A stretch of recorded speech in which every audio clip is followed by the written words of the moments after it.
I've had plenty of people who said I sided with the ex-husband. I would not show my bank statements until they accepted the offer. And then I had other people who were like, I wouldn't accept an all-cash offer unless I verified that the person can pay. So everybody's an expert. Everybody's a darn expert. She asked several people and they said they side with the ex-husband. They would not provide proof of funds until the seller accepted the offer. Phooey. That don't even make, no, that's not how it works. And everybody's a darn expert. Those people are not in real estate. And yeah, it's not even fathomable. And you'll see, let's keep watching. That one got me.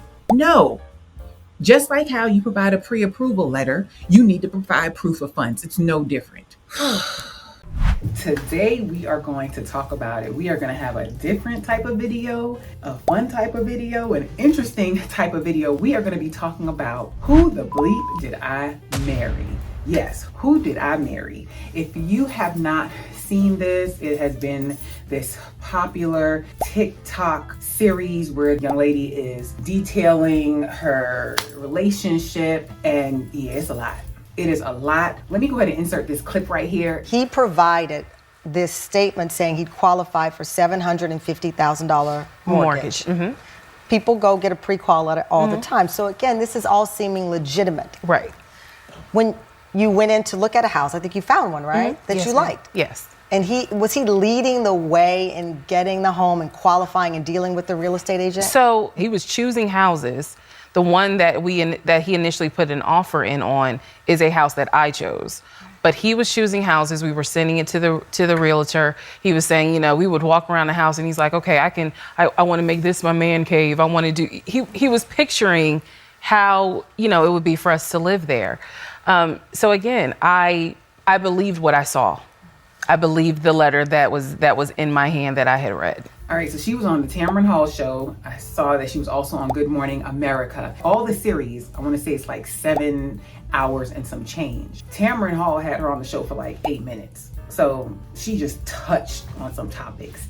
I have deduced the whole 7 hours and some change down to about 20 minutes. And we are going to watch together, and I'm gonna insert my input. I'm gonna give my input as it relates to the real estate related topics that she experienced. And I want to share this with consumers as well as agents to be mindful. Yeah, story sounds bizarre. It could be a Hallmark movie, it could be on Netflix. So check it out if you want to. I did not plan on watching it. I just try not to get wrapped up in everything, and I try to stay focused. But my chiropractor, shout out to 100% Chiropractic in Snellville. Shout out to Dr. Twyla and Dr. Hart. And they told me, Dr. Twyla told me about it, and she mentioned, she was like, yeah, you should watch it even for the real estate stuff. And I was like, real estate? She was like, yeah, it had a lot of real estate related things in it. And as I started watching, I also realized it's based in Atlanta. Like, these people live in Atlanta. So that gave me even more reason why I should check it out. And trust me, when I tell you, once you start watching, you get roped in. So I started listening to it while I was working out, and yeah, it did not disappoint.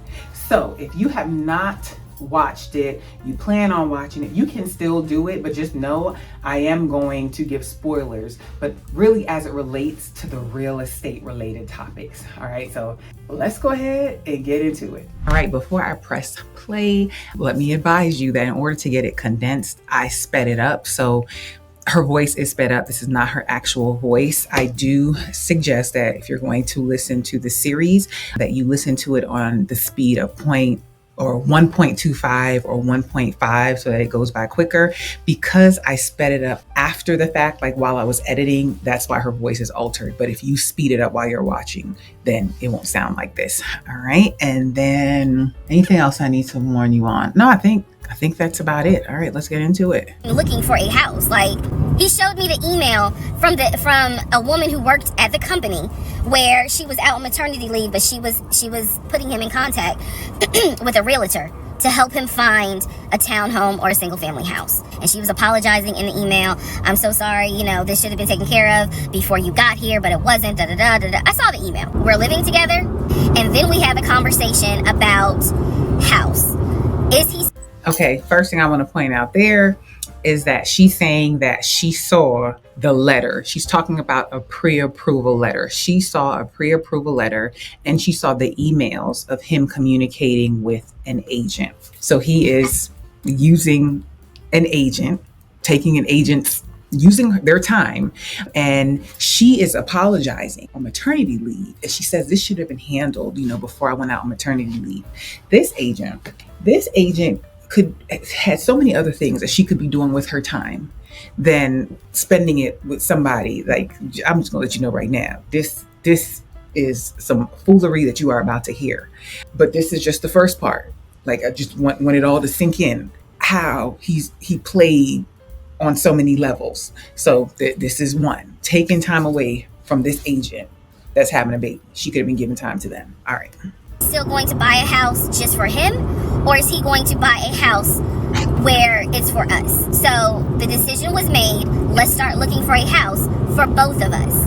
Remember, he was already looking for a house for him, but then he was like, you know what, we're together, I plan to marry you, let's look for a family home for the two of us. He was like, this is how much I was approved for. So this is when he showed me a letter from Chase with the Chase logo at the top, stating that he had been approved for a mortgage, for a $750,000 mortgage or a $750,000 house. So he was like, we can't go over $750,000. And I said, I remember asking him, can you afford the mortgage on a $750,000 house? Because I know I can. I said, so you have the money to pay for a home. I'm also holding in my hand a letter from Chase saying that he was approved for $700,000. All right.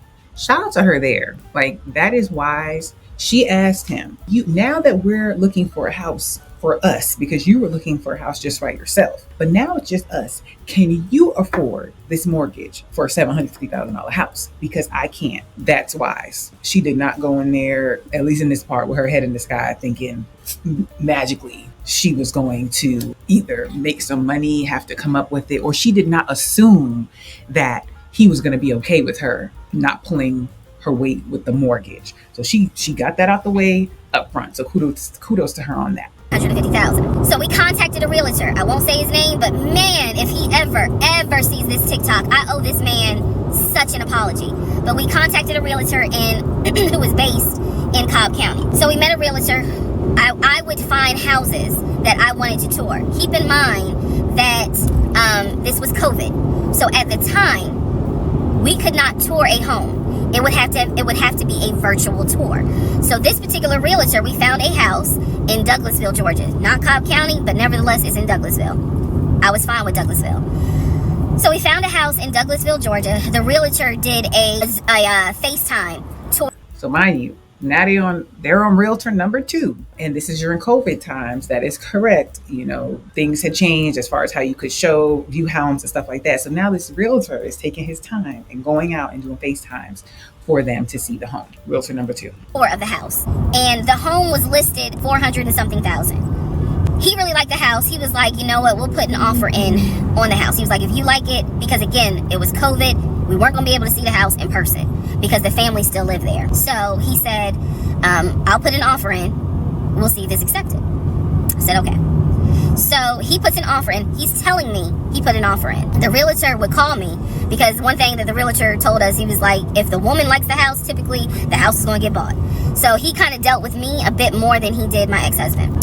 So the realtor was calling me and it was like, hey, I put the offer in, and what they're asking for is proof of funds. And I did not know anything at this time about buying a house. So I was like, hey, you probably need to talk to him because I'm not even.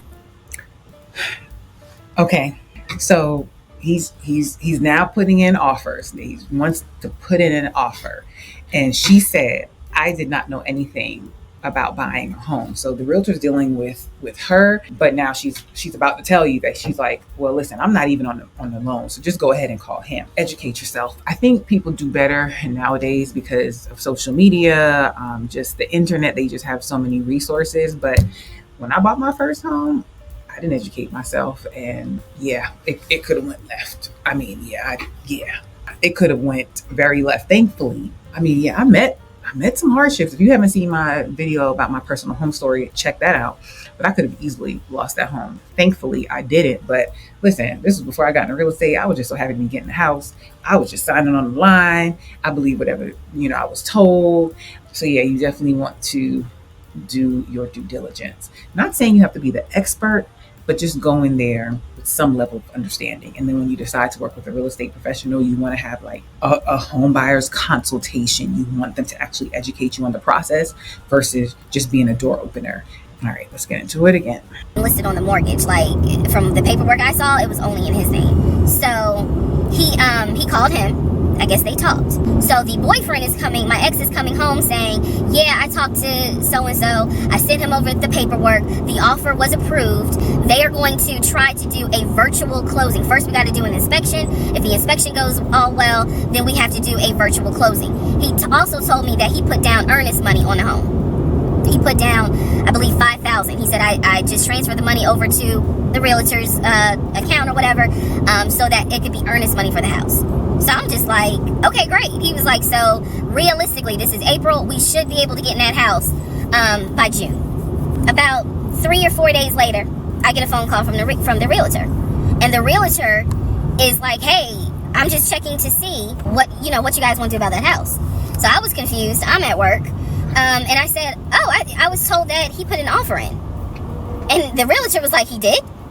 I didn't know that he put an offer in. And I said, well, why wouldn't you know? Like, he told me he put the offer in and he had paid earnest money, $5,000 earnest money. And so the realtor was like, well, let me call him and find out what's going on with that, because I didn't know anything about it. So red flag, of course.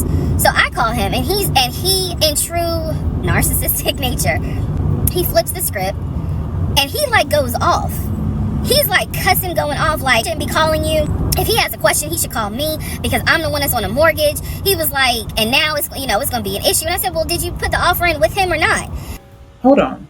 So before, it was okay for the agent to talk to her, but now it's not. So if you are buying a home with somebody, I highly recommend and suggest that you guys be on the same page to avoid problems like this. No, let me take that back. This is crazy. But just problems in general, just communication. Y'all have that conversation, whether both people are on the mortgage or not. I work with a lot of people where, let's just say the house is in the husband's name, but the wife does, most of the communication, and then she's going to go on the deed.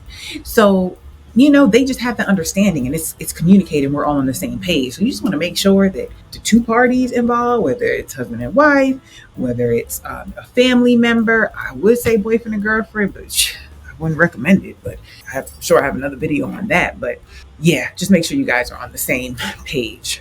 And he said, no, I did not put the offer in with him. I put the offer in with a friend of mine who is a realtor, so I can give him the business. I did not hear from that realtor again. So I was. Okay, just to reiterate, he says that he did not put the offer in with the agent that they've been dealing with and working with, and that has been going out and doing FaceTime for them, videos and tours for them. He put it in with a friend that's a realtor because he wanted to give him the business. I would love to tell you that this doesn't happen. It does. It does. So to consumers, if your agent is asking questions and, they are asking it with good reason. There are people out there that just want to waste time, either they just have no problem wasting people's time, or they don't even know what they're doing. So then by default, they're just going to waste the agent's time as they figure out what they're doing. And then 3, I don't even know if there's a 3, but he was definitely a 1. Like, he had no problem wasting somebody's time because he was going to turn around and give his friend the business, his family member the business. Oh, somebody I know the business after you used somebody else. And if you don't know why that's a no-no, time is money. Time is a gift that you do not get back, a commodity you do not get back. Agents get paid at the closing table. So if you are working with an agent that you have no intention of closing with, you're just using them to get something, to see a home, to ask them information, to pick their brain, whatever, that's inconsiderate. You are using their time, and their time is how they make money. Would you want to go to work for free? No, you wouldn't. All right. So let's get back into it. It was just like, is the house under contract or is it not? He was like, yes, the house is under contract. This is how crazy things work out. About 3 days later. I I just want to say here, do you see how at the beginning, when she started talking about this agent, she was like, if I ever see this agent, I owe him such a big apology, as if she cared. But when she heard, well, no, I put in in the offer with my friend, she ain't say, well, I went off. I asked him why. I told him we need to call the agent. I told him that's not right. No, because some people just do not care. I mean, yeah, they may say they do, they don't. So at the end of the day, their priority is going to be what they care about. You might have been a nice person. You might have done everything good for them, but you're not you are not their priority. So agents, you ask questions to make sure that as much as you can, to make sure that you are working with people that are ready, willing, and able, buyers and sellers. On realtor.com, I'm looking at the house because I was trying to figure out in my mind how I'm gonna decorate. It shows the house is under contract. Showed my boyfriend. My boyfriend's like, I told you it was under contract. He was like, did you not believe me? And I ain't had a heart to say, hell no, I didn't believe you. Like, it seemed too good to be true. But once I saw the house was under contract, I absolutely believe that, okay, it's under contract with him. Like, yeah, we're about to do inspection. We are about to move. And so we had driven by the house because, again, keep in mind, a family's still living there. So we had driven by the house. At this point, he was like, I want us to start looking for furniture so that way we can go ahead and order it. So when it's time to move, the furniture is ready because, you know, it takes like 6 to 8 weeks sometimes for furniture to be delivered if they don't have it in stock. Like, he was very methodical and planning and saying, this is what we need to do. So we started going to Home Depot, Lowe's, because we had a printout of what the sellers were going to take. They were going to take the appliances. So the printout that she's referring to is called the seller's property disclosure. I have a video on that if it's not subscribed, so you can hear more about what that is. But in gist, it is a form that sellers fill out, discloses what they know about the home, and it also lists what's staying with the home, what's not. So that's the form that she's talking about. We needed to get a new stove, new refrigerator, new microwave, all that stuff. We go to Home Depot, we go to Lowe's. I'm choosing all these appliances. He's taking pictures of the SKU number. We had representatives helping us, and he basically explained to them, hey, we're buying a house. We should be closing sometime in June. Can we order this stuff now? Can I put a hold on it? Like, what can we do? Because we're not ready for delivery. I stood there as the Home Depot rep said, we can hold it in our warehouse. Like, you can buy something and we can hold it. People do it all the time. And like, we got the appliances. Next, let's go to Rooms to Go and Ashley Furniture and find actual furniture. So I guess kudos to them there that they did not purchase, finance. I'm assuming, he put down on it. He put down money on it, and I'm assuming they were going to pay cash. But just know when you're buying a house, do not go ahead and buy appliances, furniture, and stuff financing it, because that will show up on your credit, may affect your credit, may ruin your chances for your pre-approval and getting through in the house. So I guess kudos to them in that sense. He's taking pictures of it. He was like, I can go online and order it. So April turns into May. May comes, and obviously we had not done inspection. And I'm asking him all the time, what's the deal with the house? He was like, well, because of COVID, they're trying to get someone to do the inspection. But the guy that it was always something. The guy they had caught COVID, so they're going to have to get somebody else. And he's like 15 houses backed up, so it'll be a while. I started recording. I guess my only thing there is was that the only inspector that you could use, unless they just had somebody that they really wanted to use? No. Even if you did have somebody that you really wanted to use, you are not going to just wait on them to be available. Inspectors can get good inspectors that have, that know this business. They can get you in within the week. The only thing I could think of is that it was COVID times, and, maybe a lot of inspectors weren't inspecting, but I don't think that was the case. Recording audio diaries. Something just made me just start recording my thoughts in an audio diary. I knew there was something. Something was nagging me but I kept pushing it out of my mind. I was like, you saw, this is what I reminded myself. You saw him pay for the appliances. You know the house is under contract. You know that he told you he's the one who put the house under contract. Why would, I remember saying to myself, why would he lie about that? This is so easy to verify. Inspection didn't happen. he then magically told me about a week later, oh, they're going to do inspection on the house like in 2 days. Once we get the inspection report back, then we will know what we are going to be responsible for. What are we getting ourselves into? I guess they did an inspection. He showed me an inspection report. The only thing that they said that the roof had just recently been replaced, which I remember he was very happy about. And the issues that there were for the house were minor. It was not a bad, because we did have a discussion about it. He was like, it's nothing that we can't handle. Then he said that we were set to close the end of May. We were set to close the end of May. He told me it was going to be a virtual closing. You're probably like, what? Oh wait, sorry. Let me go back. So at least as far as the inspection report goes, they were level-headed with that. They know it wasn't a lot of major things, and either they weren't going to ask for anything, or they weren't going to ask for much because it wasn't a lot going on. So that's the only point I have to make there. So that was good. Yes, because when you're buying a home, you're not going in asking for every single thing on an inspection report. You're looking for the major things. You don't ask for cosmetic things. You're looking for like structural, plumbing, electrical, the significant things, the costly things. That's what you want to look for. Things like that. That's what we go over in your home buyer's consultation. So if you're working with me as your agent, that is included in the services that I provide. If you can't work with me because you're just not, in Georgia, not looking in Georgia, you're looking somewhere else, I can still refer you to someone else. And then also another option I will have coming soon is that you can purchase my home buyer's consultation. We can either schedule it virtually and it'd be a paid service, or I will have a course that you'll be able to buy coming soon. What the hell is a virtual closing? Because again, he's saying because of COVID, people are not closing in the office. They're doing a virtual closing where you would need to electronically sign the paperwork. This is what he's telling me. That is right. During COVID, that was the case. They even had it to where you would stay in your car and the attorney would come out to you. So those were protocols during COVID. Even to this day, they've kept some of that, where some documents you sign electronically so that when you go into actual closing, you're not signing as much. So that was accurate. And so he was like, we're set to close like just before Memorial Day. And I remember thinking, what if we don't get this house? Like, what if he's lying about this? Like, who makes up? So just the part about what if we don't get this house?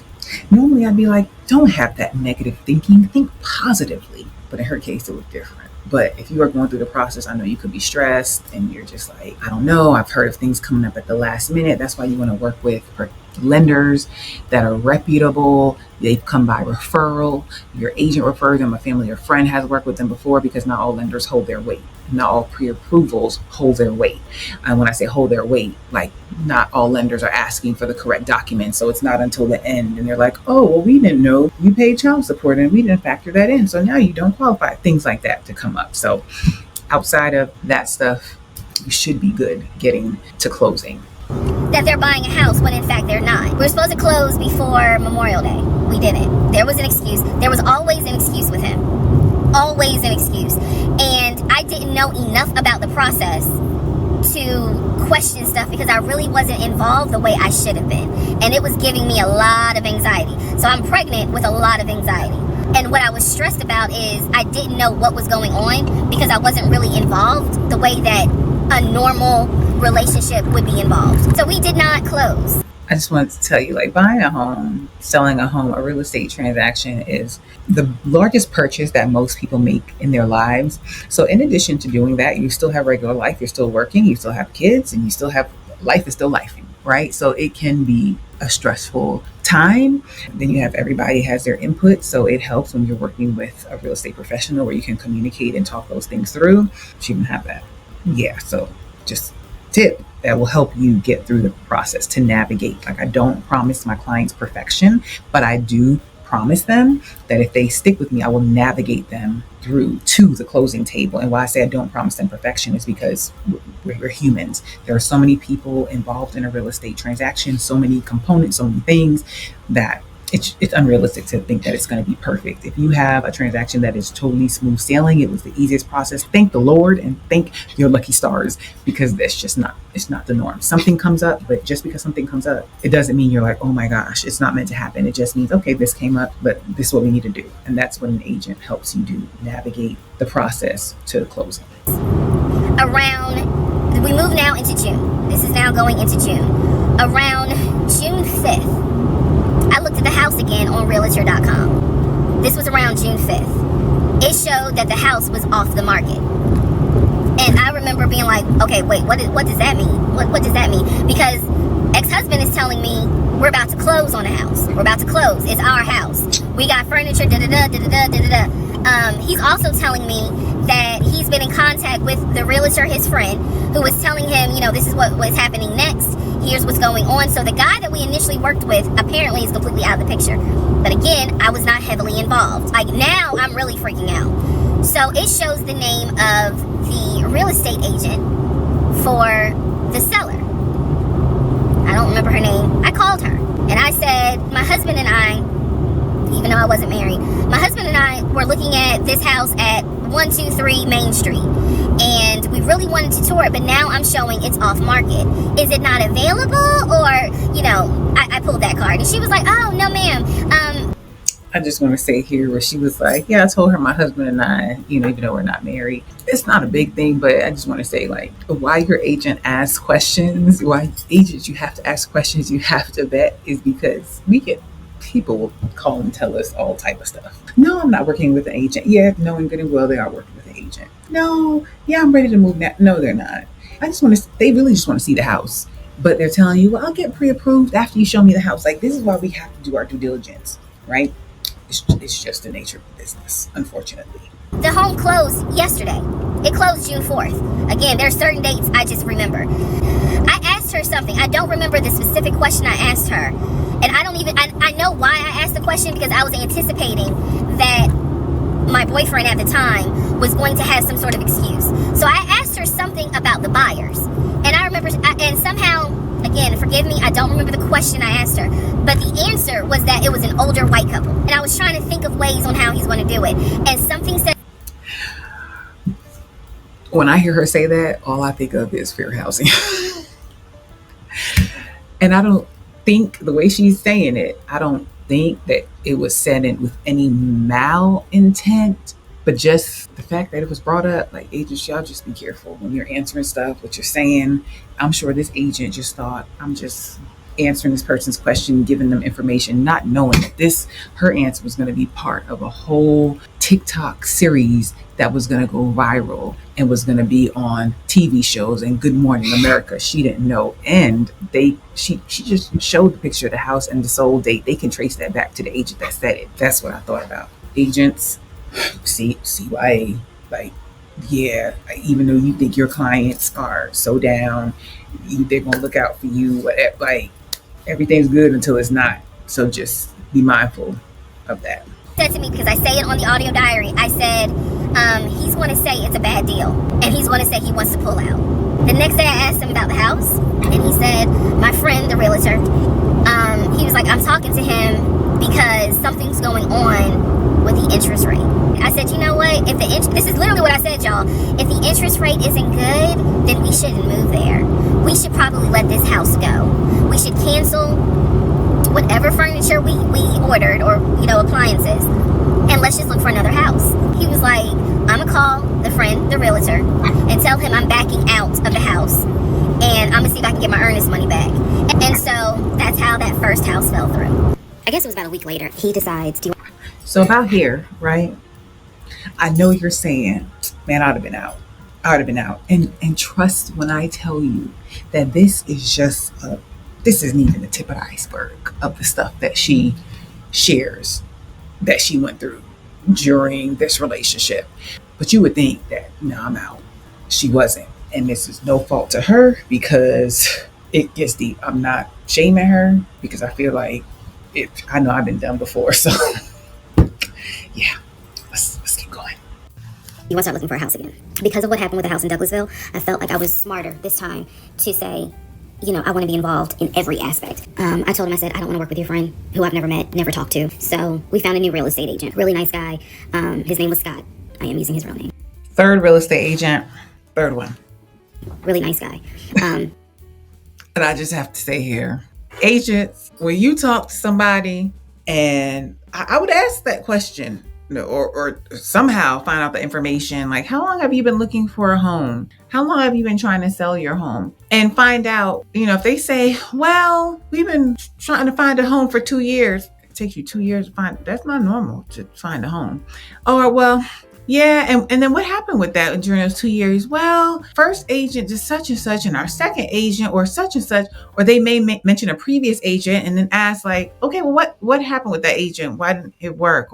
And they'll tell you, well, I don't think that they were doing such and such. Really listen to that to see if they really have a point, because not all agents are great. So they may have a point, or sometimes it's the consumer that's the problem. So, let that be an indication when somebody says they have worked with several agents. And we told him what the budget was. And Scott was like, okay, when you guys are ready, we can start looking at houses. Try to look for houses that are empty because you can actually tour those. If it's a house where someone's already living in there, chances are it's going to be a virtual tour because of COVID. So I found a house that I absolutely, in total, we must have looked at about 15 houses. But I found a house. All right. 15 houses may not sound like a lot. But mind you, this is the third agent. It was that 15 houses. And when you hear how this ended, like the time that was wasted, the lessons that were learned, I guess you can look on the positive side and say, time wasn't really wasted. You learned a lesson. House in Smyrna that I absolutely loved. We toured the house. Everything about this house was perfect. The house was listed for $699,000. It was a brand new construction build. The only issue was that the basement was not finished, and he wanted the basement to be his man cave. Again, I went with him to tour this house. We toured this house more than once, and it was gorgeous. We talked about it. He said that he had the money. He said he felt comfortable putting in an all cash offer. Even I knew, you got that kind of money, like where you can cut a cashier's check for $699,000, and he told me he did. The real estate agent, Scott, sent over the paperwork. The paperwork was sent in both of our names. It was sent to my email. That was another thing that I changed after Douglasville. Everything gets sent to me, and then I will be sure that he signs it. So he sent it to me. I looked over the offer. We were going to put in an all cash, full price offer with a request to have the basement finished. Also, we requested. If you ever purchased new construction and got a builder to finish the basement, please drop a comment down below. I've never heard of that. Never heard of that.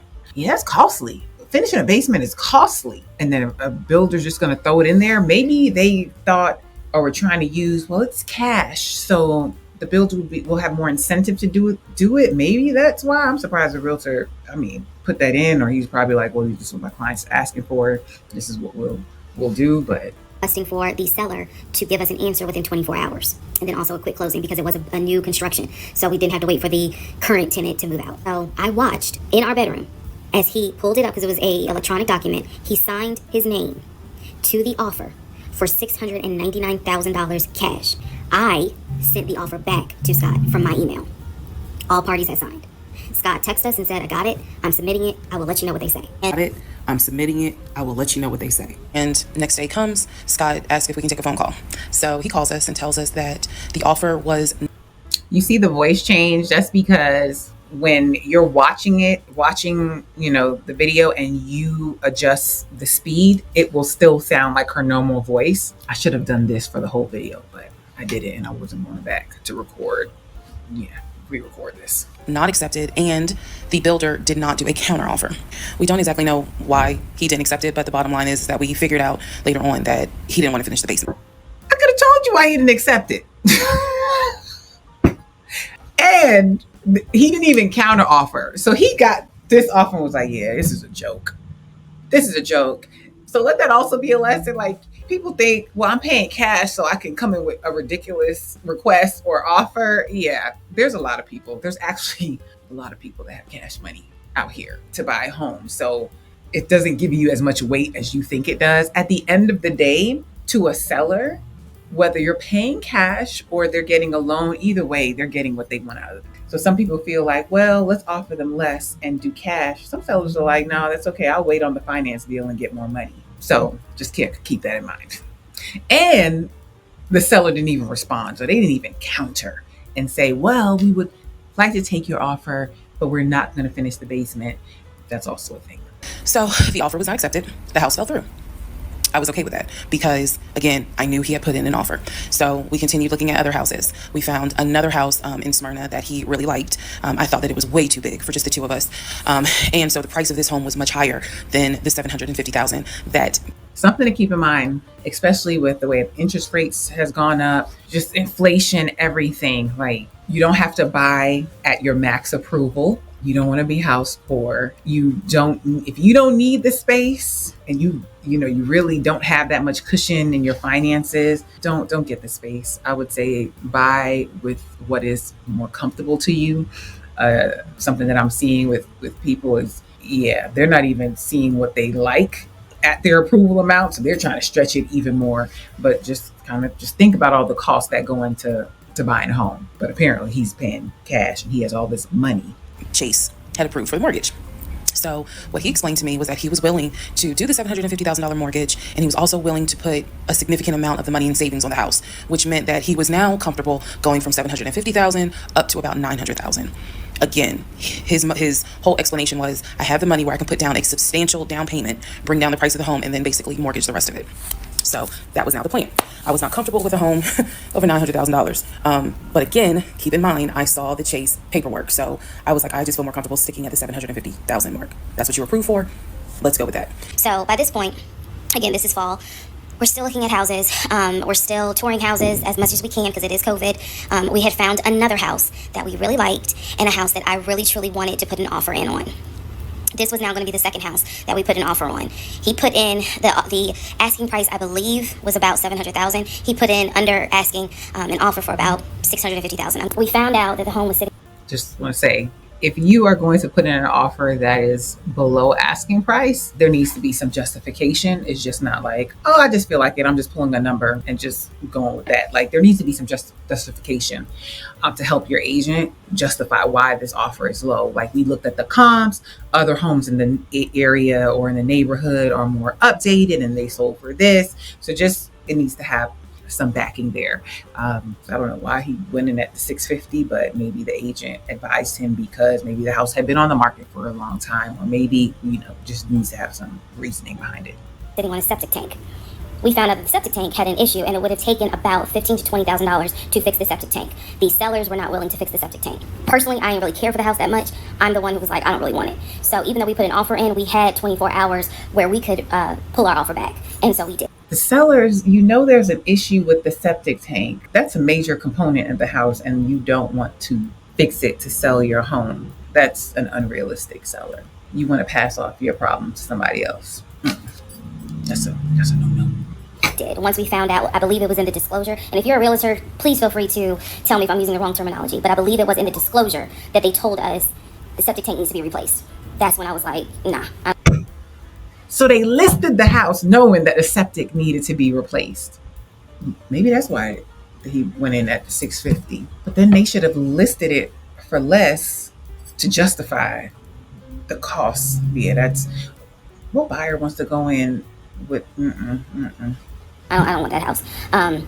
So we pulled out. The house fell through, and so I was fine with it because, again, I was heavily involved. I saw him sign the offer. I knew every step of what was going on. Our real estate agent, Scott, was amazing, but you will see when I get to it where he made a mistake as a real estate agent. House number 2 fell through. We then moved on, saw a few more houses, and then we get to house number 3. In October, we looked at another house. This house was in Marietta. Absolutely gorgeous. It was gorgeous. I want to say that the house was about $700,000. I really liked the house. I could see myself living there. I could see myself cooking there. And so subsequently, my ex-husband put in an all-cash offer on that house. I watched him put an all-cash offer in on the house. Our real estate agent, Scott, called us about 24 hours later. And he said, the sellers love your offer. The offer was an all-cash, full asking price offer, $700,000. Let that sink in for a moment. He said the sellers love the offer. They are asking that you show proof of funds so that they can accept the offer. My ex-husband said, I will show proof of funds when they accept the offer. The sellers... Proof of funds. So when you are buying a home, if you're getting a loan, you're providing a pre-approval letter. If you're paying cash, you're providing proof of funds. It could be a bank statement, a letter from the bank. Well, at this point, after watching this, like, you need to call it vet the letters. It could be even not even a bank statement. Maybe you have the funds invested, so you have an investment, but it needs to be some kind of proof showing that you have the money. And then also on that, if you plan to use those funds, you need to find out like how long is it going to take you to access those funds, to actually liquidate the funds. But you do have to provide some proof, just like you provide with the pre-approval letter from a lender. They said, great, we'll accept the offer when you show proof of funds. So basically we got into a standoff. And if you're a real estate agent or you work in real estate, I would love to know your thoughts on this. I had asked people in my personal life, like, have you ever heard of this before? And I've had plenty of people who said I sided with the ex-husband. I would not show my bank statements until they accepted the offer. And then I had other people who were like, I wouldn't accept an all-cash offer unless I verified that the person can pay. So everybody's an expert. Everybody's a darn expert. She asked several people and they said they side with the ex-husband. They would not provide proof of funds until the seller accepted the offer. Phooey. That don't even make, no, that's not how it works. And everybody's a darn expert. Those people are not in real estate. And yeah, it's not even fathomable. And you'll see, let's keep watching. That one got me. No, just like how you provide a pre-approval letter, you need to provide proof of funds. It's no different. I'm just curious what your thoughts are. Okay, so our real estate agent called us and was like, guys, the sellers are giving you 2 days to show proof of funds. I had the letter that he showed me from Chase. I sent that to Scott, but that was for a mortgage. The offer was for all cash. So he needed to show proof of funds that he had the cash to pay $700,000. He didn't show it. He refused to budge on showing them proof of funds until they accepted the offer because he was afraid that they were going to create a bidding war. So what ended up... He is something else, boy. His reasoning. I don't want to provide proof of funds because I believe they're going to create a bidding war. One thing here, it's the seller's market. It's been a seller's market. It was a seller's market at that time. Buyers, you don't hold the weight. So if you want the house, you need to do what you need to do to get the house. So you saying, I'm not going to show them because they're going to create a bidding war. So you go into a standoff. Oh my goodness, this just ruffles my feathers. What happening was Scott called us and said, I apologize because I didn't do my due diligence as a realtor. He said, before I ever started showing you guys a house, I should have collected your pre-approval letter and proof of funds.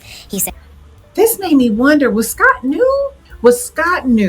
Or was Scott excited to have somebody that had a price point that was high? Was things slow for Scott during the pandemic and he was just happy to get out the house? How did Scott let this one go? Or maybe he was just operating off of the pre-approval and he's just caught up. Maybe Scott was so busy working with other clients because the market was starting to boom. Maybe that's what happened, but from jump, we need to be getting a pre-approval letter or proof of funds if you're paying cash. Said, so at this point, my broker has informed me that I cannot show you guys another house until you show at least us, meaning the real estate firm, until you show us proof of funds. Once you said the broker, I was like, oh yeah, you done got the broker involved? Oh yeah, it done got real in the field now. And so I'm just like, well, I'm telling my ex-husband, just show them the proof of funds. Like, what's the problem? And so it was a lot of, I find that this is really unprofessional because it's not our fault that you didn't do your job correctly. It got a little ugly and it got uncomfortable because I'm like, I don't understand why you don't show them proof of funds when you clearly just signed a document stating that you're putting an offer in at full asking price. This was the same thing that the realtor was saying. He was like, but you just signed an offer. So what's the problem? Like, you want them to accept the offer and then you'll show everyone the proof of funds? And my ex-husband, without missing a beat, said yes. So Scott did his best to work with the seller and say, look, accept the offer. He'll open the books. He'll show you the proof of funds. These sellers were like, no, that's not. And it wasn't so much the sellers. It was the seller's agent. Big respect to the seller's agent. But the seller's agent was like, no, that's not how we're doing business. He needs to show those proof of funds before I advise my clients to accept his offer, period. Listing agent. Round of applause for the listing agent. No.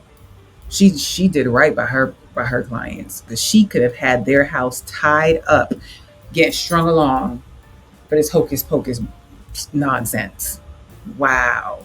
If he's not willing to do it, we'll go on to the next offer, because they did have another offer on the table. For it was less than asking price, but they were willing to accept that offer over the all cash offer because those people had basically shown proof.